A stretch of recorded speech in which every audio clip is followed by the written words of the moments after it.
예수님은 종종 비유로 사람들에게 말씀하시곤 했습니다.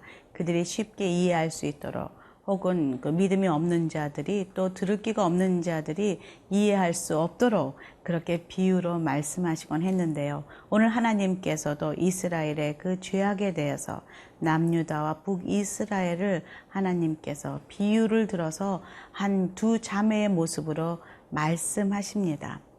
더 깊이 이 비유를 통해서 그 백성의 죄악이 깨달아지게 됩니다. 한번 그 현장으로 가보시죠.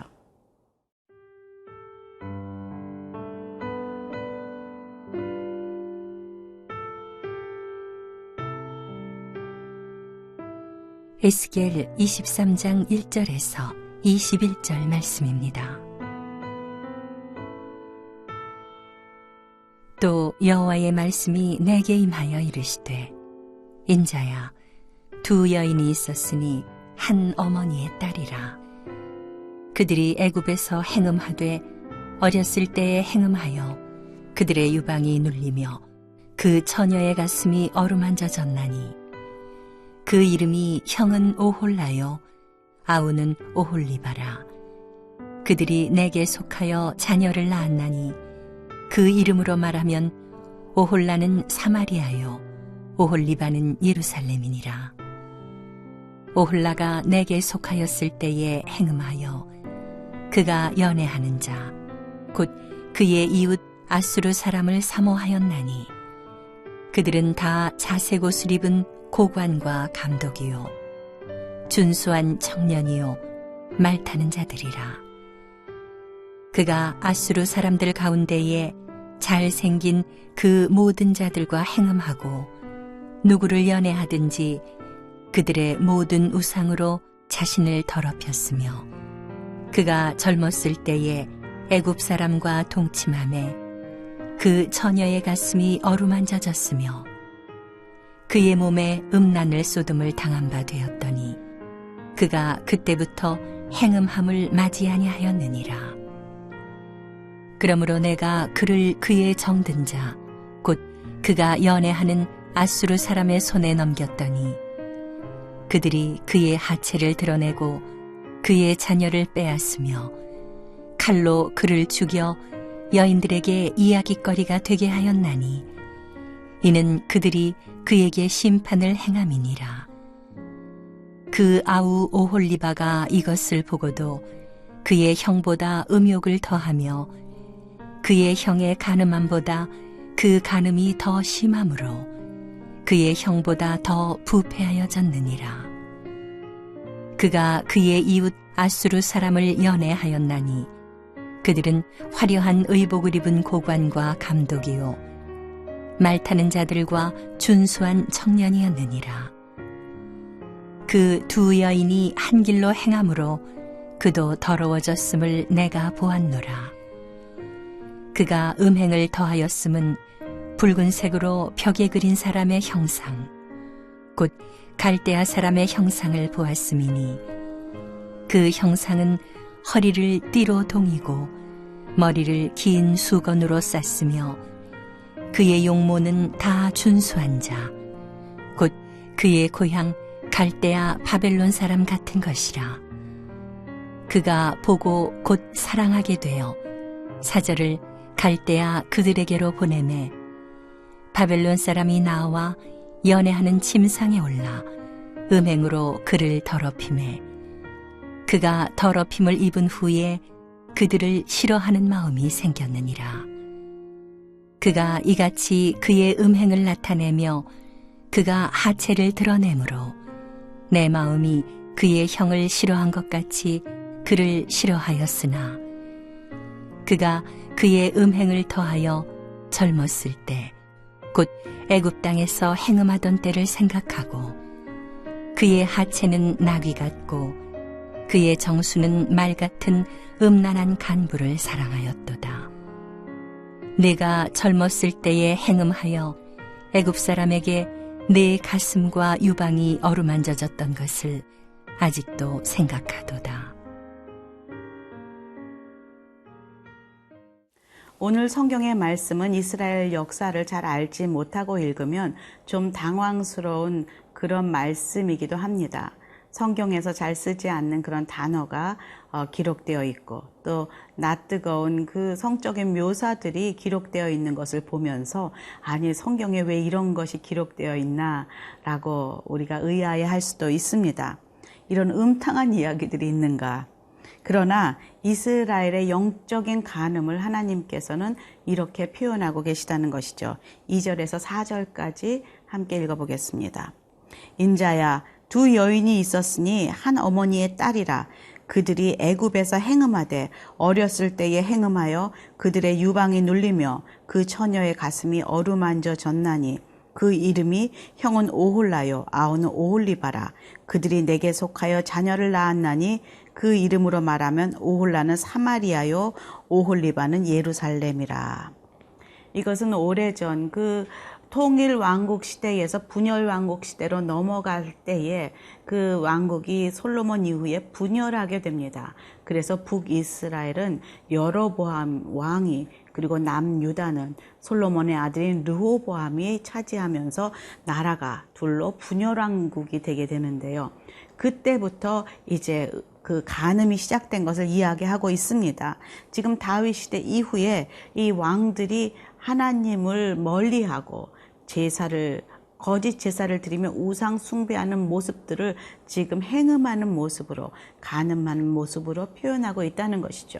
특별히 지금 그 형 오홀라는 사마리아요라고 기록하고 있습니다. 사마리아는 북이스라엘의 수도입니다. 북이스라엘은 여로보암이 그 북이스라엘을 전체를 통치하면서 특별히 예루살렘 남유다에 위치한 예루살렘 그 성전에 사람들이 내려가는 것을 가서 성전에서 예배 드리는 것을 막기 위해서 그 북이스라엘의 베델이라는 곳에 그 사마리아에 그 거짓 성전을 지어놓고 지금 그곳에서 사람들로 하여금 예배를 드리도록 그리고 그곳에 금송아지를 세우고 가짜 제사장을 세우고 하면서 그곳에서 그 하나님을 배신하고 가짜 예배를 드렸던 그 대표적인 왕, 악한 왕 여로보암이 있습니다. 그 사마리아를 오홀라라, 그는 간음하였다, 행음하였다 이렇게 표현하고 있습니다.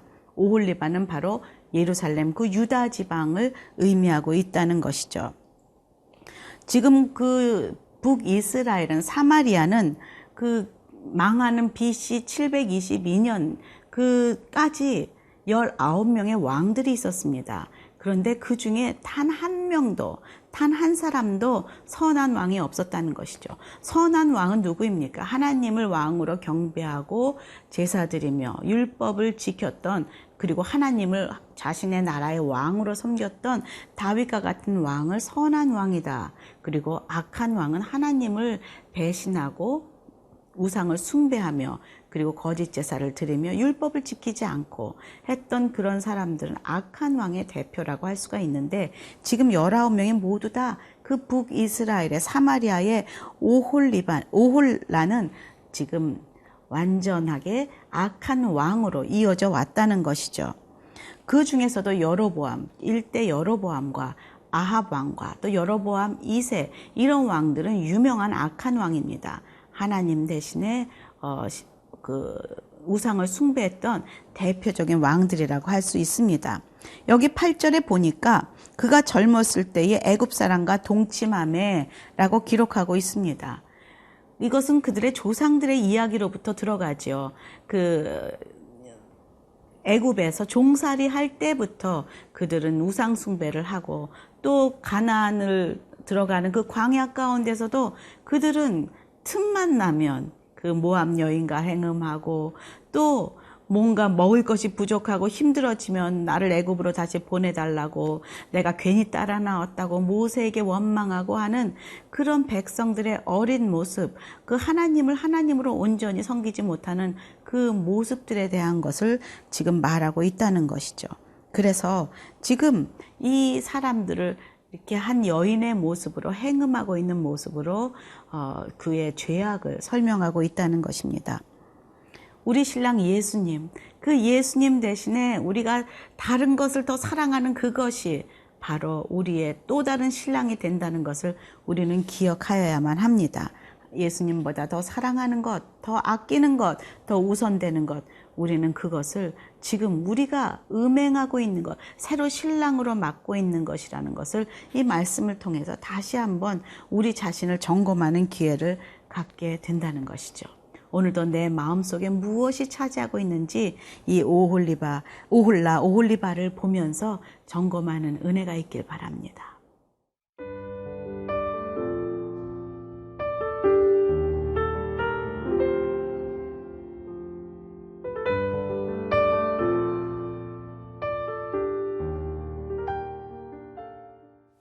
북이스라엘의 수도 사마리아, 오홀라는 BC 722년에 그렇게 아수르에 자신이 그렇게 사모하고 음행했던 그 아수르에 멸망당하게 됩니다. 그리고 그 멸망당한 후에 사마리아는 아수르 사람들이 자신의 그 민족들 또 외부에 있던 많은 민족들을 그 사마리아로 투입해서 그곳에서 혼합 정책을 펴게 되죠. 그곳에서 많은 그 유대인들과 결혼하게 되고 하면서 유대인들이 정통 유대인이 아니라 혼합된 유대인으로 사마리아 사람들이 생겨나게 됩니다. 그래서 신약에 보면은 사마리아 사람들을 예루살렘 성전에도 들어오지 못하게 하고 이방인 취급을 하는 이유가 바로 그 사마리아에 그런 일들이 일어났기 때문입니다. 지금 그 오홀리바는 그 이런 어려움을 당하고 멸망하는 그 형의 모습을 보고도 지금 지켜보고도 반성하지 않고 회개하지 않고 똑같은 그 길을 걷고 있습니다. 11절입니다. 그 오홀리바가 이것을 보고도 그의 형보다 음욕을 더하며 그의 형의 간음함보다 그 간음함이 더 심함으로 그의 형보다 더 부패하여 졌느니라. 우리는 어떤 사건을 보고서 그것을 교훈 삼아서 거기에서 돌이켜야만 그것이 참된 회개라고 할 수 있는데 오히려 그것을 보고도 그저 죄인 줄도 알면서도 그렇게 가면 멸망하는 것을 알면서도 그 웅덩이로 지금 함께 들어가고 있는 지금 그 오홀리바 유다 예루살렘의 모습입니다. 지금 남유다는 처음에는 그 아수르를 의지하기도 합니다. 그 유다 왕 아하스 때는 그 군사적 도움을 아수르에 요청하기도 합니다. 그래서 디글라빌레셀 왕에게 군사적 요청을 하고 또 우상을 들여오기도 하는 그런 음행을 하기도 하죠. 그 후에 또 15절에 보니까 바벨론 사람을 의지합니다. 그 형상은 허리를 띠고 동이고 머리를 긴 수건으로 쌌으며 그의 용모는 다 준수한 자, 곧 그의 고향 갈대아 바벨론 사람 같은 것이라. 바벨론에 의지합니다. 그 당시 새롭게 그 힘을 키우고 있었던 바벨론. 그래서 그 히스기야 왕이 자신의 병에서 하나님의 은혜로 고침을 받았을 때에 이 바벨론 사절단이 와서 업이 되어서 정말 마음이 기뻐서 그 사람들에게 그 성전의 성물들을 보여주고 하여야 하지 말아야 할 것들을 막 합니다. 그래서 하나님께서 그때 히스기야에게 경고하시죠. 내가 보여준 모든 성물들이 그대로 바벨론으로 다 뺏겨갈 것이다 라는 예언을 하게 됩니다. 이렇게 그들은 하나님의 뜻과 상관없이 자기 마음대로 눈에 보이는 그 큰 왕국, 그 당시 세계의 큰 왕국은, 큰 힘이 있는 강국은 바로 아수르, 그리고 바벨론, 그리고 저 밑에 있던 애굽이었습니다. 이 세 나라를 오고 가면서 상황에 따라서 여기 의지했다, 저기 의지했다 하는 그런 이스라엘의 왕들의 모습이 그려지고 있습니다. 지금 바벨론을 의지했던 왕이 마지막에 이제 그의 유다의 말년에 멸망하는 그 시기에는 애굽을 의지하게 됩니다. 바벨론에 등을 돌리고 애굽을 의지하게 됩니다. 하나님께서 계속 말씀하시죠. 이제 내가 너를 심판할 것이다. 네가 이 음란한 죄악과 살인죄와 나를 잊은 이 죄 가운데 내가 심판하기로 결정했다. 예레미야를 통해서 계속 말씀하십니다. 너희들은 바벨론에 의해서 멸망당할 것이니 거부하지 말고 바벨론에게 항복하여라. 그리고 그것에 포로로 끌려갈 것이라 70년의 복역의 시간이 끝난 후에야만 니네들이 다시 돌아올 것이다라는 것을 계속 예레미야를 통해서 말씀하고 계시지만 마지막 왕들, 지금 뭐 여호와김, 시드기야 이런 왕들은 그 예레미야의 그 예언자의 말을 듣지 않습니다. 그리고 자신의 눈에 보기에 좀 더 힘이 있어 보이는 애굽을 끝까지 의지하게 되죠. 결국 그래서 BC 586년에 남유다는 바벨론에 의해서 멸망당하고 성전은 파괴되고 성전 기물들은 다 손상되고 바벨론에 의해서 히스기야 때 하나님께서 예언하셨던 것처럼 다 바벨론으로 가져가게 되는, 빼앗김을 당하는 그런 비참한 결말을 맞게 된다는 것이죠. 지금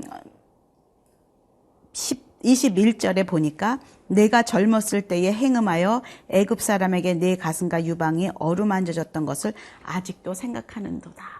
지금 유다의 마지막 왕 시드기야에게 네가 아직도 애굽을 의지하며 그리워하고 있구나라고 말하고 있다는 것이죠. 음란한 신부의 모습입니다. 말로입니다. 음란한 신부와 정결한 신부의 차이점은 무엇입니까? 한 신랑만을 바라보고 사는 그 차이점입니다. 저와 여러분은 오늘도 주님의 정결한 신부로 우리 신랑 예수 그리스도를 나의 참 신랑으로 모시고 절대로 다른 신랑에게, 다른 세상의 그 강대국에게 눈을 빼앗기지 않는, 눈곁을 주지 않는 그런 정결한 신부가 되기를 오늘도 말씀 속에서 결정하고 또 믿음으로 그렇게 고백하는 은혜가 있기를 간절히 기도합니다. 함께 기도하겠습니다. 하나님, 이 두 여인을 통하여서 그 모습을 내 안에서 다시금 발견합니다. 하나님, 정결한 신부가 되게 하여 주십시오. 하나님만을 바라보는 그런 주의 거룩한 신부로 오늘도 살게 도와주시옵소서. 예수님 이름으로 기도합니다. 아멘.